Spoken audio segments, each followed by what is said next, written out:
안녕하세요. 구명모 법무사입니다. 개인회생은 일반적으로 3년 또는 5년의 장기간 동안 진행되는 제도인데요. 이렇게 개인회생이 오랫동안 진행되다 보니까 개인회생이 끝나기 전에 이직을 하는 경우가 있습니다. 이렇게 이직을 하는 것은 본인의 의사에 따라서 좀 더 많은 급여를 받기 위해서 이직을 할 수도 있고, 또는 본인의 의사와 무관하게 회사 사정으로 부득이 이직을 선택해야 될 수밖에 없는 경우도 발생할 수 있죠. 이렇게 개인 회생이 끝나기 전에 이직을 했을 경우 어떤 문제가 발생할 수 있는지, 그리고 이직을 해도 전혀 상관이 없는지 설명드리겠습니다.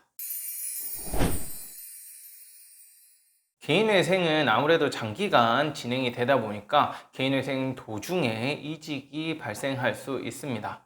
이직이 발생할 경우 제일 문제되는 것은 소득의 변동이 생긴다는 것이죠. 소득이 높아질 수도 있고 낮아질 수도 있습니다. 소득이 낮아질 경우에는 변제금만 잘 납부하면 별다른 문제가 없는데요. 이렇게 소득이 낮아질 경우 변제금을 줄일 수 있는가?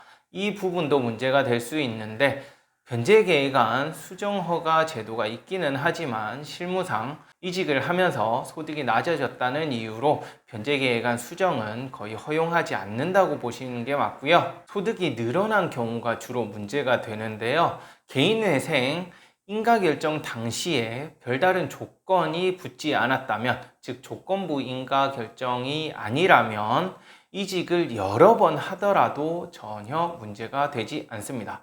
이직을 여러 번 해도 법원에서 특별히 관여하지 않거든요. 하지만 조건부 인가 결정이 내려진 경우에는 얘기가 달라지는데요. 특히 조건부 인가 결정의 내용 중 이직 및 소득 신고 의무가 있는 경우에는 주의할 필요가 있습니다.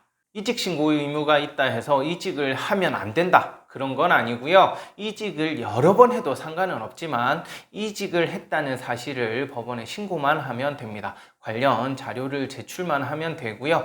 다만 이직을 하면서 소득이 많이 늘어난 경우에는 문제가 발생할 수 있어요.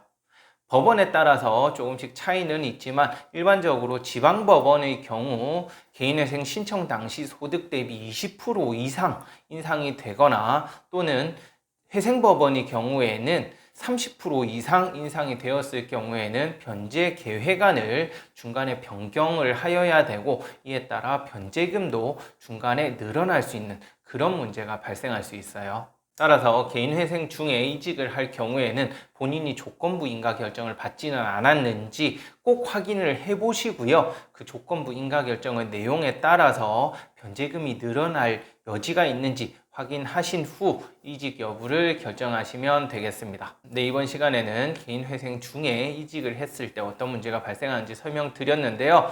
결과적으로 말씀드리면 조건부 인가 결정을 받은 게 아니라면 이직을 하셔도 전혀 문제가 되지 않고요. 조건부 인가 결정의 경우에는 소득이 기존보다 많이 늘어난 경우 변제금이 상향될 수 있다라고 할 수 있겠네요. 네, 끝까지 시청해 주셔서 감사하고요. 제가 함께해요 회생파산이라는 카페를 운영하고 있으니까 카페에도 많은 관심 부탁드리겠습니다. 감사합니다.